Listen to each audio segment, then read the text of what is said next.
तो गाइस कैसे हैं आप सब लोग। क्रॉनिकल्स ऑफ असेंट के एपिसोड 101 के साथ हाजिर हूं। तो क्रॉनिकल्स ऑफ असेंट में थर्ड ट्रायल के साथ हाजिर हूं। थर्ड ट्रायल में जहां पर पुराने चेहरों को दिखाया जाएगा। सबसे पहले जहां पर डॉन मूजी और साथ में वैंग को दिखाता है कि वो दोनों जो होते हैं वहां पर काफी हद तक आगे पहुंच चुके होते हैं, लेकिन वहां पर अपने आप को बचाने की कोशिश में लगे होते हैं। उनके आसपास बहुत सारी वैंडरिंग सोल्स होती हैं जो बार बार उनके ऊपर अटैक कर रही होती हैं। तो वैंग कहता है कि डॉन मूजी हम दोनों जहां पर आ तो चुके हैं लेकिन बहुत बड़ी मुश्किल में है, और इसी के साथ ही दिखाता है कि वो दोनों जहां पर कैसे पहुंचे। पहले ट्रायल को तो पास करना उनके लिए बहुत ज्यादा आसान था क्योंकि दोनों जब वहां पर एंटर हुए थे दोनों एक साथ एंटर हुए थे और दोनों ने वहां पर वैंग की 5 एलिमेंट वाली अर्थ एस्केप टेक्निक को यूज करते हुए अपने आप को जहां तक पहुंचा लिया। और सेकंड ट्रायल के अंदर से पास करने के लिए मास्टर डॉन मूजी जब पिछली बार यहां पर आए थे उन्हें एक जेड मिला था। एक जेड के ऊपर सालों तक रिसर्च करने के बाद उन्हें पता चला कि वहां पर रिस्ट्रिक्शन वर्ल्ड को बड़ी आसानी से पास किया जा सकता है इस जेड की मदद से। इस जेड की मदद से जब जेड आपके पास होगा तो कोई भी रिस्ट्रिक्शन एक्टिवेट होने के बाद आपको नुकसान नहीं पहुंचा पाएगी। इसी वजह से उन दोनों ने जहां पर बड़ी आसानी के साथ सेकंड ट्रायल को भी पास कर लिया। सिर्फ एक ही साल में वो लोग यहां तक पहुंच आए, लेकिन पिछले 12 साल से वो लोग इसी जगह के ऊपर फंसे हुए हैं, यानी कि इस जगह के ऊपर जहां पर वैंडरिंग सोल्स और वो लोग यहां पर से निकल नहीं पा रहे। मिस्टर डॉन मूजी इसी वजह से तो स्पेशली यहां पर वैंगलिन को लेकर आए थे ताकि वैंगलिन अपने डेथ स्पेल को यूज करके वैंडरिंग सोल्स को यहां पर से भगा सके और उसके बाद वो आसानी से वोर्टेक्स तक पहुंच सके।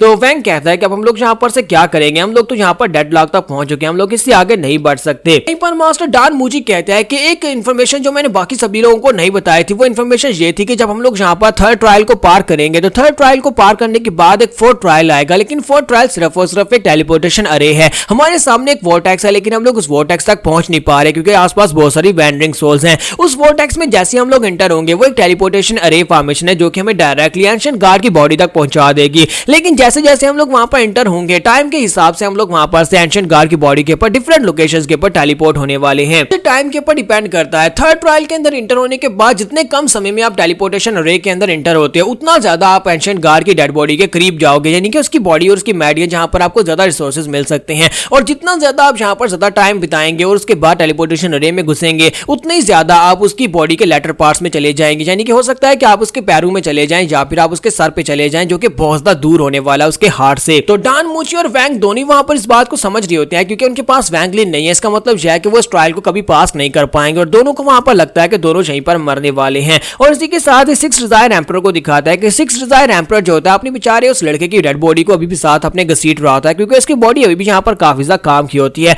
वो भागते भागते वहां पर अंदर तो पहुंच आया होता है। जैसे जैसे वैंडरिंग सोल उसके ऊपर अटैक करती है वो उसकी डेड बॉडी को सामने करता है और उन सभी के अटैक्स वहां पर ब्लॉक कर लेता है। तो वो कहता है कि जहां पर हम लोग उस ब्लैक एनर्जी के साथ हिट होने के बाद जब हम लोगों ने सेकंड ट्रायल को पास किया था उस वक्त उस ब्लैक लाइटनिंग की वजह से हम दोनों हिट हुए थे। मैं और एंशिएंट एम्परर हम दोनों का कल्टीवेशन लेवल एक एक लेवल के हिसाब से कम हो चुका है। हालांकि पहले हम सोल फॉर्मेशन लेवल में थे लेकिन अब हम लोग सिर्फ और सिर्फ नेसेस सोल लेवल में रह गए हैं और ऊपर से यहाँ पर बहुत सारी वैंडरिंग सोल्स है जो कि बार बार हमारे पर अटैक कर रही हैं। सिक्स डिजायर एम्परर कहता है कि इस जगह इतनी ज्यादा बड़ी है कि इस जगह के ऊपर वोर्टेक्स को ढूंढ पाना बहुत ज्यादा मुश्किल है, यानी कि यहाँ पर वैंडरिंग सोल्स हैं जिसकी वजह से हम लोग फ्रीली मूव नहीं कर सकते और वोर्टेक्स इतनी दूर है कि हमें उनकी लोकेशन को ढूंढ पाना काफी ज्यादा मुश्किल है। अगर हमारे पास एंशिएंट गार्ड्स का ट्रेजर हो तो हमारे लिए आसान हो जाएगा। और लकीली मेरे मास्टर मेरे लिए जहाँ पर एंशिएंट गार्ड का एक ट्रेजर छोड़कर गए हैं उस एंशिएंट गार्ड के ट्रेजर को यूज करते हुए मैं अपने लिए यहाँ पर उस टेलीपोर्टेशन को ढूंढ सकता हूँ। मेरे मास्टर जब यहाँ पर 1000 साल पहले एंटर हुए थे उन्हें यहाँ पर उस एंशिएंट गार्ड की कॉन्शियसनेस यानी C2 से मिलने का मौका मिला था। C2 नहीं सॉरी 2C 2C ने यहाँ पर उसे एक एंशिएंट ट्रेजर दिया था, एक एंशिएंट ट्रेजर जिसकी मदद से वो यहाँ पर आ सकते थे बड़ी आसानी के साथ आकर उस वोर्टेक्स को ढूंढ सकते थे जिसकी मदद से वो टेलीपोर्टेशन अरे को एक्टिवेट कर सकते थे। और यहीं पर अब यहाँ पर एंशिएंट एम्परर को दिखाता है कि एंशिएंट एम्परर अपने इर्द-गिर्द फ्लैग्स लगाकर एक जगह के ऊपर बैठ चुका होता है, वहां पर अपने आप को कल्टीवेट कर रहा होता है। तो उसे लगता है कि फ्लैग्स की वजह से अगर वो यहाँ पर बचा रहेगा और बड़े आराम से बैठ के कल्टीवेट करता रहेगा जब उसकी कल्टीवेशन लेवल बढ़ जाएगी तब वो आगे बढ़ जाएगा। लेकिन उस बेचारे के पास जो उसके व्हाइट फ्लैग्स होते हैं वहां पर उस ब्लैक लाइटनिंग के साथ हिट होने की वजह से उसके 8 फ्लैग्स में से 4 फ्लैग्स डिस्ट्रॉय हो जाते हैं जिसकी वजह से वो सेफली बचकर यहाँ पर पहुंच पाया, लेकिन उसका कल्टीवेशन लेवल कम रह चुका है। तो वो कहता है कि अब मैं यहाँ पर अपने 4 फ्लैग्स की मदद से आगे नहीं बढ़ सकता क्योंकि ये जगह बहुत ज्यादा खतरनाक है और आसपास बहुत सारी वैंडरिंग सोल्स हैं। मैं यहाँ पर से अगर आगे की तरफ बढ़ना स्टार्ट करूंगा और रास्ते में मेरे फ्लैग्स के ऊपर अटैक होकर वो डिस्ट्रॉय हो गए तो फिर रास्ते में मारा जाऊंगा। हमारा वैंगलिन जो होता है दूर से वहां पर एंशिएंट एम्परर की तरफ देख रहा होता है। तुम्हारा वैंगलिन कहता है कि मुझे लगता है कि सबसे पहला अनलकी बंदा यही एंशिएंट एम्परर ही होने वाला है। ये यहाँ पर इस जगह के ऊपर अपीयर हुआ है। टेलीपोर्टेशन अरे को पार करने के बाद इस जगह के ऊपर आते ही इसने अपने इर्द-गिर्द फ्लैग्स लगाकर अपने आप को बचाया हुआ है। इन फ्लैग्स की वजह से वैंडरिंग सोल इसकी तरफ आगे नहीं बढ़ रही क्योंकि वो वहां पर उसकी वजह से रिस्ट्रिक्ट हो रही हैं। लेकिन अफसोस कि अब यहाँ पर मैं आ चुका हूँ जो कि इसके लिए सबसे बड़ा खतरा है और मैं यहाँ पर इसको मारकर इसका बैग वगैरह सब कुछ छीन लूंगा। यहाँ पर जितने भी लोग एंटर हुए हैं उन सभी में से एंशिएंट एंशिएंट एम्परर की कल्टीवेशन लेवल इस वक्त सबसे ज्यादा कमजोर है, क्योंकि बाकी के लोग भी जहां पर मुझे सेंस हो रहे हैं, मैं वैंडरिंग सोल्स को कंट्रोल कर सकता हूं, तो उनकी वजह से मुझे पता है कि जहां पर और कौन कौन लोग हैं। जहां पर डान मूजी और उसके साथ साथ वैंग है जो कि इस वक्त एग्जिट के थोड़े करीब है, यानी कि वो जहां पर से काफी दूर है, लेकिन उसके बाद अब जहां पर 6000 एम्परर भी मौजूद है और उसके बाद अब जहां पर एंशिएंट एम्परर है। वैंगलिन कहता है कि चलो जहां पर पहले अपनी वैंडरिंग सोल्स को कंट्रोल करते हुए इसके ऊपर अटैक करते हैं। तुम्हारा वैंगलिन एंशिएंट सोल्स को कंट्रोल करते हुए इसके ऊपर अटैक कर देता है, जबकि एंशिएंट एम्परर इस बात से काफी ज्यादा हैरान होता है और कहता है कि ये क्या, अब अचानक से इनको क्या हो गया, पहले तो मेरे सोल बैनर्स की वजह से मेरे करीब नहीं आ रही थी, लेकिन अब ये वैंडरिंग सोल्स मेरे पर अटैक करना शुरू कर दिया और इस बार ये मुझे काफी ज्यादा अलग भी लग रही हैं। मुझे लगता है कि मुझे यहाँ पर प्रोटेक्शन को और ज्यादा बढ़ाना होगा, लेकिन वो जैसे ही वहां पर प्रोटेक्शन को बढ़ाता है उसकी कल्टीवेशन लेवल लो होती जाती है, क्योंकि वो अपनी एनर्जी को वहां पर कंज्यूम कर रहा होता है। मास्टर एंशिएंट एम्परर कहते हैं कि लगता नहीं है कि मैं इस पगोडा को ज्यादा देर तक यहाँ पर बनाकर रख पाऊंगा, मेरे सोल्स के अंदर से एनर्जी जो निकल रही है, उसके जो व्हाइट फ्लैग्स होते हैं उनके अंदर से जो एनर्जी निकल रही होती है वो काफी ज्यादा कम होती जा रही होती है।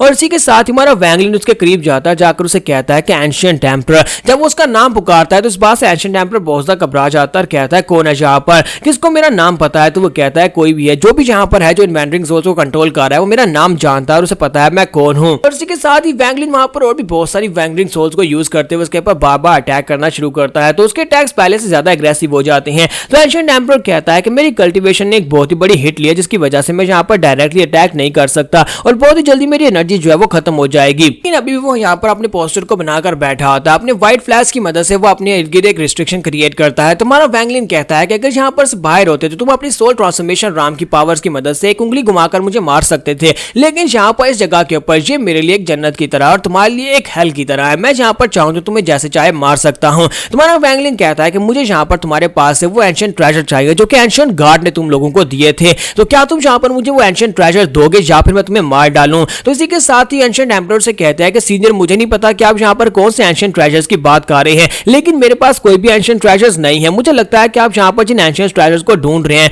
वो मेरे पास नहीं, बल्कि आप गलत बंदे से पूछ रहे हैं। वो एंशिएंट ट्रेजर जो था वो इस वक्त डिजायर डेविल एम्परर के पास है। सिक्स डिजायर एम्परर का मास्टर, क्योंकि वो बहुत ज्यादा महान मैजिशियन और फॉर्मेशन मास्टर था, उसके पास एंशिएंट ट्रेजर था और उसने वो एंशिएंट ट्रेजर अपने डिसाइपल यानी सिक्स डिजायर एम्परर को दे दिया था। मेरे पास सिर्फ और सिर्फ एक ही टेलीपोर्टेशन की है जो मैं आपको दे सकता हूँ, ये भी एक एंशिएंट ट्रेजर है जिसकी मदद से आप यहाँ पर से इस एंशिएंट गार्ड्स की दुनिया से बाहर निकल सकते हैं, लेकिन ये सिर्फ और सिर्फ उसी जगह के ऊपर काम करेगी जहां पर एंशिएंट अरेज की टेलीपोर्टेशन एग्जिट होगा। आप वहां पर जाकर इस की को यूज कर सकते हैं, तो आप अगर वहां पर जाकर इसको यूज करेंगे तो आप डायरेक्टली इस दुनिया से बाहर निकल जाएंगे और आम दुनिया में चले जाएंगे। हमारा वैंगलिन जो होता है उसके पास उसका स्टोरेज बैग भी ले लेता है, साथ उसके पास से वो जो टेलीपोर्टेशन की होती है वो भी ले लेता है और साथ ही एंशिएंट एम्परर से कहता है कि सीनियर प्लीज आप मुझे यहाँ पर से जाने दिया, आपने मेरे पास से सब कुछ ले लिया, जो मुझे पता था वो मैंने आपको बता दिया। तुम्हारा वैंगलिन से कहता हाँ क्यों नहीं, मैं यहाँ पर से तुम्हें जाने देता हूँ, लेकिन अफसोस मैं यहाँ पर से तुम्हें जाने भी दे दूं तभी ये वैंडरिंग सोल्स तुम्हें नहीं जाने देंगी, क्योंकि इनका सिर्फ और सिर्फ एक ही मकसद है इंसानों को मारना। और इसी के साथ हमारा वैंगलिन जो होता है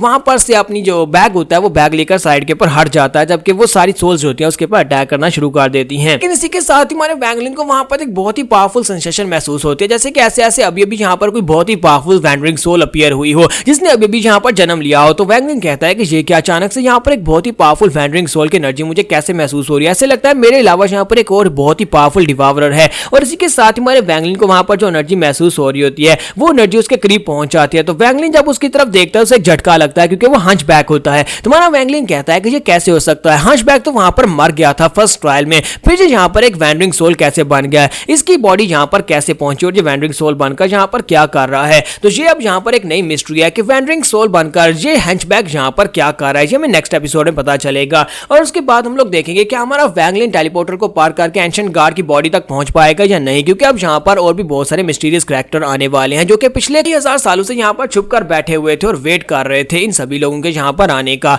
तो यहाँ पर एपिसोड के एंड करेंगे और एक्सप्लेनेशन अच्छी लगी हो तो कमेंट करके जरूर बताइएगा।